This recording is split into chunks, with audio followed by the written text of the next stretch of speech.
Namaste, Pranam, Gita Dhyanam. Om Parthaya Pratibodhitam Bhagavata Narayanena Swayam Vyasena Gratitam Purana Munina Madhye Mahabharatam Advaitam Ritavarshinim Bhagavatim Ashtadashadhyayinim Ambatva manusandadhami Bhagvad Gite Bhavadveshinim. O Bhagavad Gita, with which Lord Narayana himself gave enlightenment to Partha. The ancient sage Vyasa included it in the Mahabharata. O Goddess, showerer of the nectar-like knowledge of non-dualism contained in your 18 chapters, O my affectionate mother, the destroyer of rebirth, I meditate upon thee. Krishna Vandana. Vasudeva Sutam Devam Kansachanuramardanam Devaki Paramanandam Krishnam Vande Jagadgurum. Son of Vasudeva, the slayer of Kansa and Chanur, extreme delight for Mother Devaki, O Lord Krishna, the supreme teacher of the universe, my salutations to you. Shrimadbhagavadgita, and today is going to be the last shloka of the 13th adhyaya, Kshetrajnya Vibhag Yoga, and Sri Krishna is winding up his teachings on the Kshetradnya. What is the difference between the field and the knower of the field? What is the difference and how they are related? That the whole thing Sri Krishna has given to us in this particular adhyaya, in this chapter. And now Sri Krishna is giving the final words on this particular chapter, on this particular topic.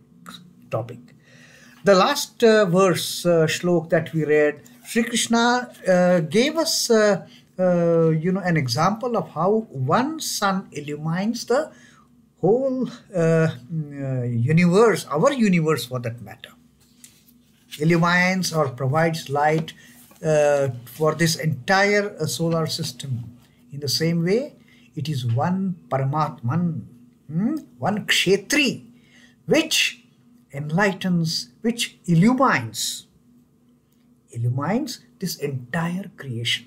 Not only just our solar system, the entire creation that is under the fold of the Purusha, that is created by Prakriti. Yatha prakashayatyekaha kritsnam lokamimam ravihi. This universe, our world, like one sun illumines this whole world of ours. In the same way, Kshetram, Kshetri, Tatha Kritsnam, the Kshetri, the Lord of the universe, the Lord of this whole creation, also Prakashayati Kshetram, O Bharata, O Arjuna. In the same way, the Lord of the universe illumines this entire universe, this entire Kshetra. It is not just a point of illumination for one being or two beings or people on this in this city or in this country or in this on this earth, but the entire creation of his is being illumined by his luminance. So that was the 33rd shloka that we read, and of course, like Sri Ramakrishna gave us that example of one lamp. People may utilize it for doing good things or bad things. The light is no way affected. The duty of the lamp is to provide light.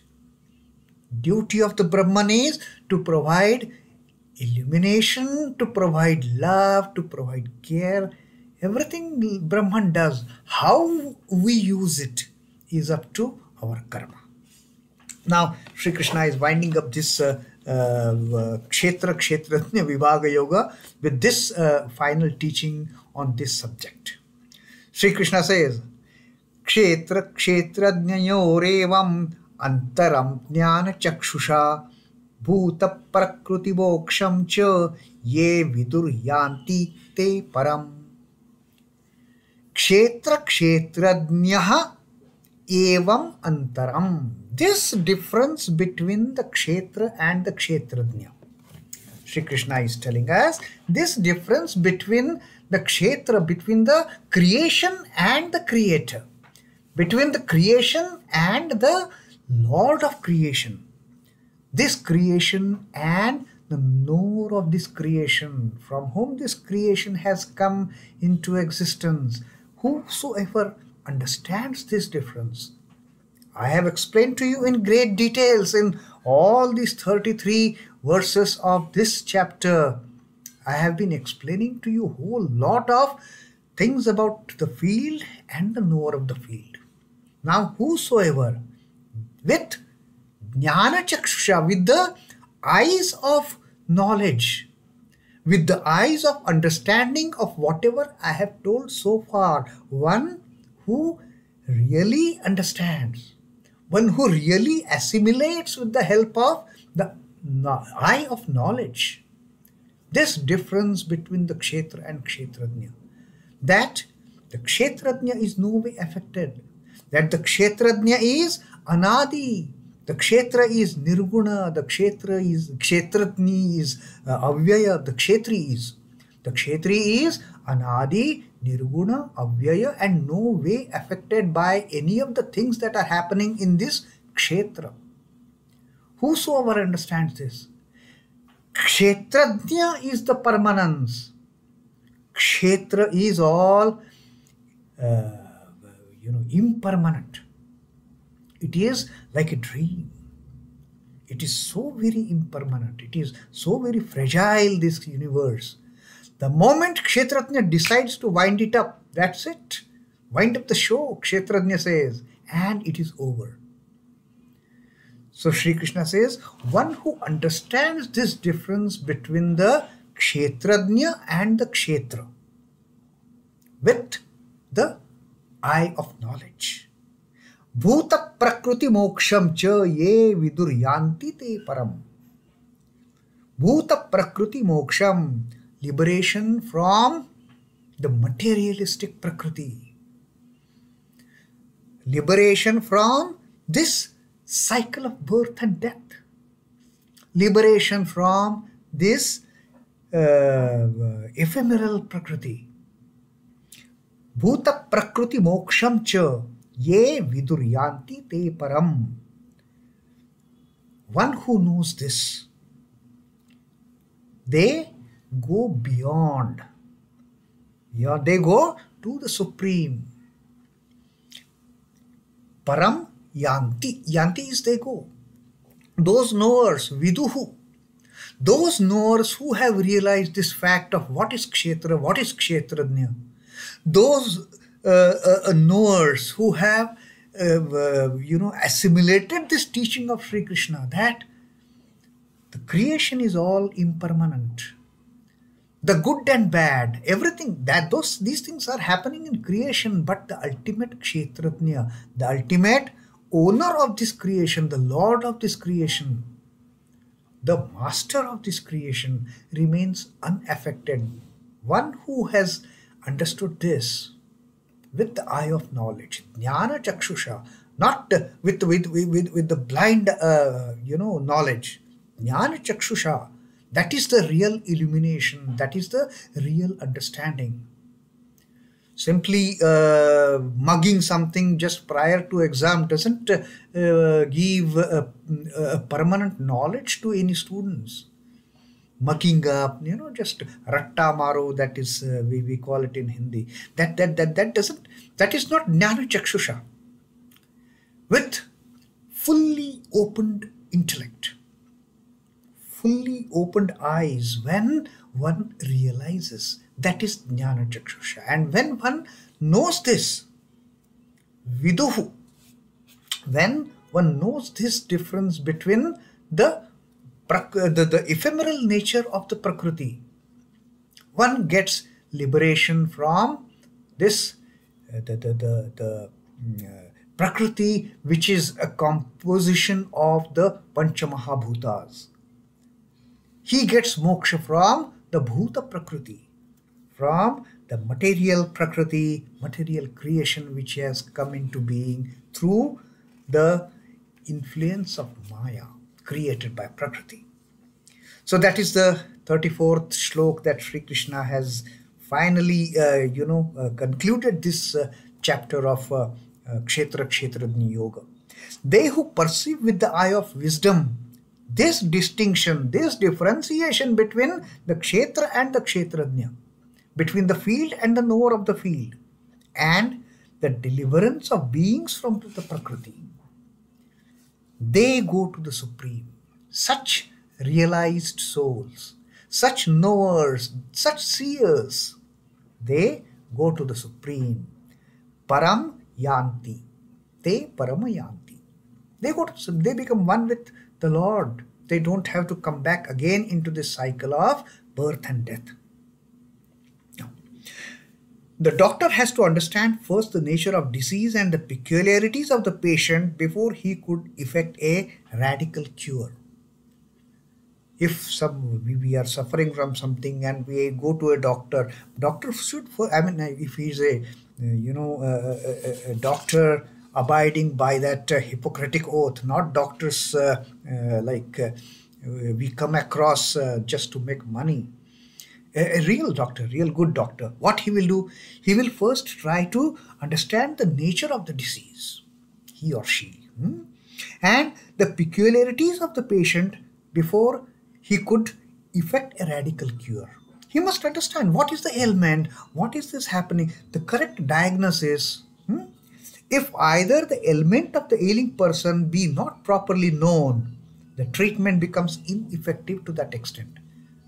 We all know if the diagnosis is not correct, the treatment can go haywire.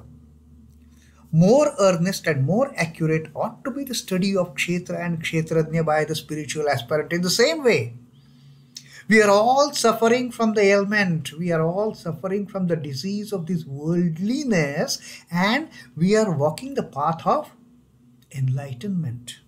Now, we should first of all diagnose what is this problem with us, why I'm not able to make a progress, why the medicine is not giving me a proper cure. We should try to understand first what is wrong with me. Then the medicine will start giving effect. Then whatever the treatment a doctor starts, that will start giving some kind of results. But if we don't know anything what is wrong, and since we are all on this path of enlightenment, affected by the ailment of the worldliness, we should know this is the problem. This ailment of the worldliness is the problem, and how to get rid of it. Once we understand this, we have the problem of afflicted by the worldliness. Then the treatment is get to know what is the distinction between the Kshetra and Kshetrajna.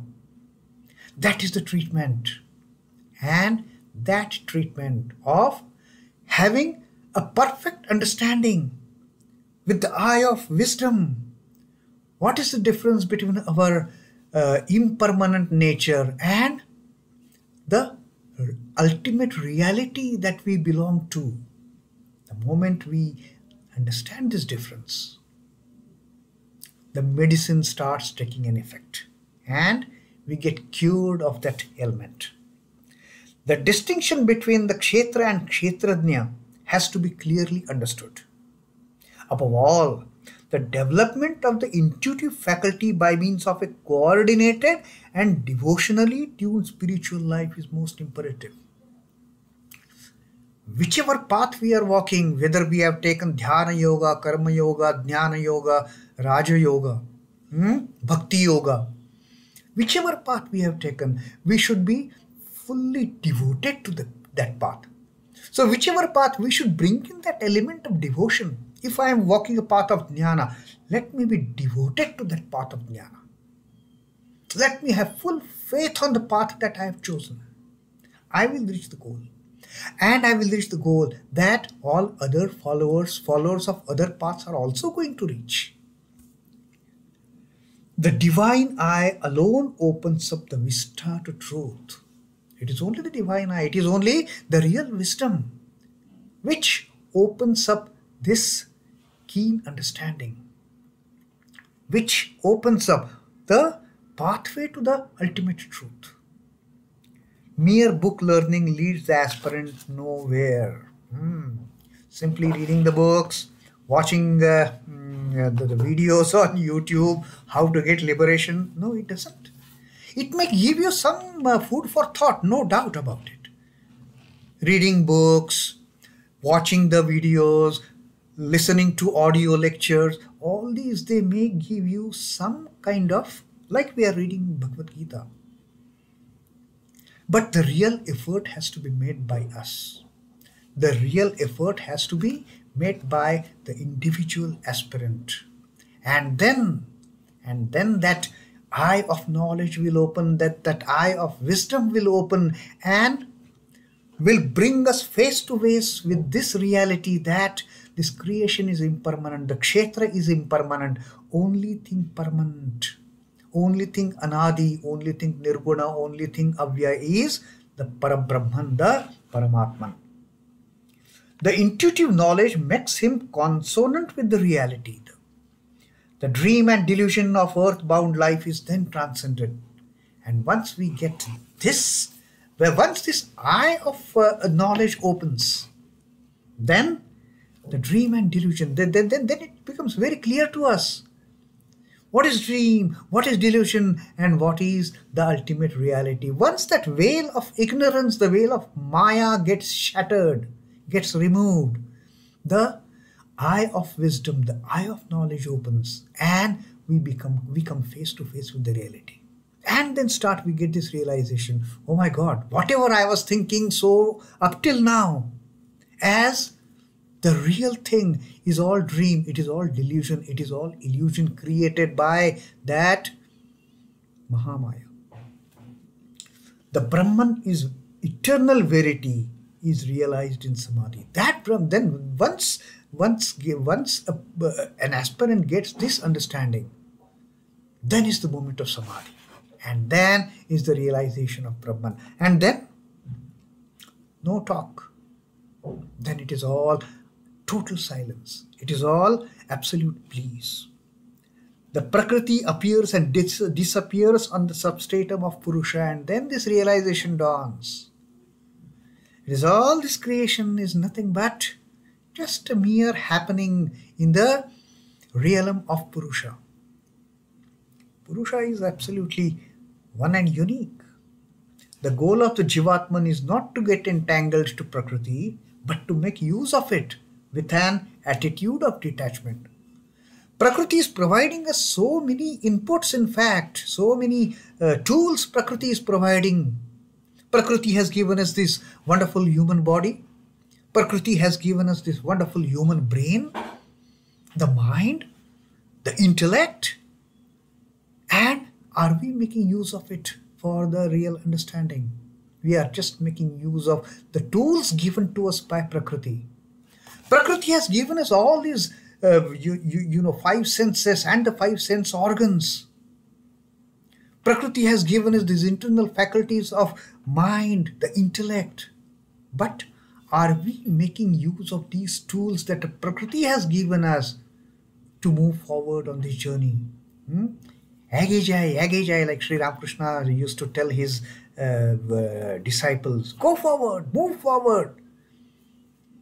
Don't get stuck to, one field, one place. Move forward, and you will reach the mine of diamonds, mine of jewels, and just go on your journey, and you will get that ultimate diamond. You will reach that ultimate mine of gold and glittering the pearls and gems and diamonds.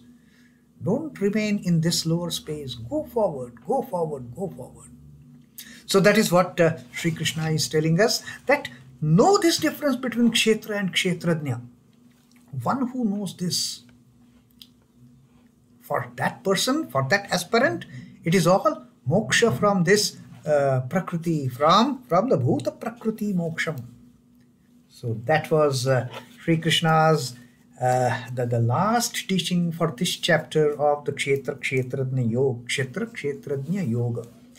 And let us see Sri Ramakrishna's teaching also on this. Like Sri Krishna says, once the eye of knowledge opens, that veil of ignorance gets blown, then what happens? Then we realize what is impermanent, what is permanent, what is coming and going, and what is everlasting. That difference we come to know, and then we get liberation from this Prakriti filled with all these dualities. Sri Ramakrishna says, it is easy to say that the world is Maya, a delusion. But do you know the implication of this statement? It is like burning camphor which leaves no residue. It is not like burning the fuel which leaves the ash behind. When we say world is Maya, the delusion that created this ignorance in front of us, Sri Ramakrishna says it is not simply world is Maya, world is Maya. Do you know what is the difference? What is the difference between between the Maya and the real ignorance? Maya is like camphor. You burn the camphor, you don't find even a trace of it, and that is the real Maya. You remove it, there is no trace of ignorance at all. The veil is blown away. But that doesn't happen with other fuels, Sri Ramakrishna says. Other fuels you burn. A telltale sign will be there that something was burnt. You burn the wood, you will get ash. You burn some fuel, petrol, you will still get those stains, and you know that yes, there are telltale signs saying that something has been burnt. But that is not the thing with the camphor. Camphor you burn, no trace of anything. So that veil of ignorance you remove, no trace of ignorance at all. It is not like burning the fuel which leaves the ash behind. True spiritual pursuit leads to sadhaka into samadhi, in which the jagat and jiva are eliminated. Then it is not just a mere humbug Maya, then it is the real Maya. Once the real Maya gets blown, the aspirant enters the field of samadhi, enters the realm of samadhi, and then the jiva and jagat concept totally vanishes. There is not even a telltale sign of telling you that, oh, there might have been something like jiva and jagat, something must have been burnt here. Then there is no ash from burning of wood, there are no stains from burning of petrol or kerosene or any other fuel. It is like burning camphor when one attains samadhi after getting the true knowledge.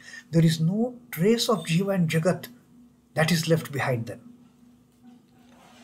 All relative existences vanish, leaving behind the Brahman absolute.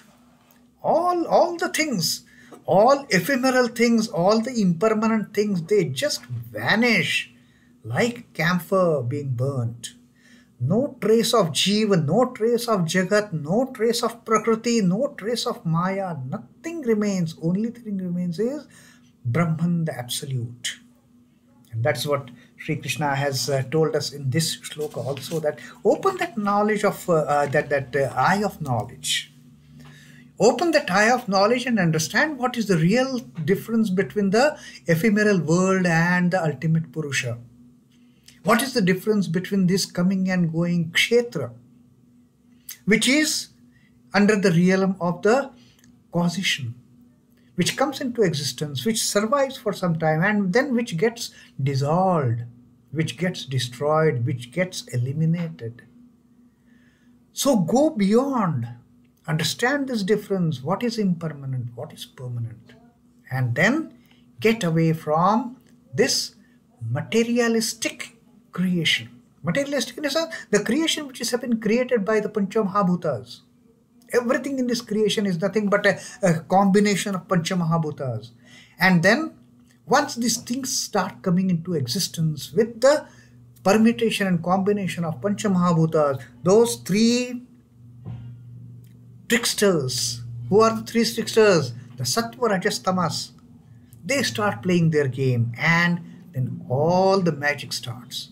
So we have to go beyond this magic. We have to understand this is magic, this is illusion, this is all nonsense for that matter. Let us go beyond that. Let us go and reach our ultimate, which is the Satchidananda Brahman, which is the absolute existence, knowledge, bliss, absolute. Om Namo Bhagavate Vasudevaya. Sri Krishna Arpanamastu. Jai Sri Ram Krishna. Jai Thakur. Jai Maan. Jai Swamiji. Iti Shrimadbhagavadgitasupanishatsu Brahmavidyayaam Yoga Shastre SriKrishnarjunasamvade Kshetra Vibhag Yogo Naam Trayodashodhyayah. Here we complete the reading of the 13th adhyay of name termed as the knowledge of the field and knower of the field. The dialogue between Sri Krishna and Arjuna in the Upanishad of the Bhagavad Gita. Iti Shrimadbhagavadgitasupanishatsu Brahmavidyayaam, the knowledge of Brahman, the Supreme, the science of yoga. Brahmavidyayaam Yoga Shastre SriKrishnarjunasamvade, the dialogue between Sri Krishna and Arjuna. This 13th chapter designated as the knowledge of distinction between the field and the knower of the field, distinction between the Kshetra and the Kshetrajna. So that was the 13th chapter.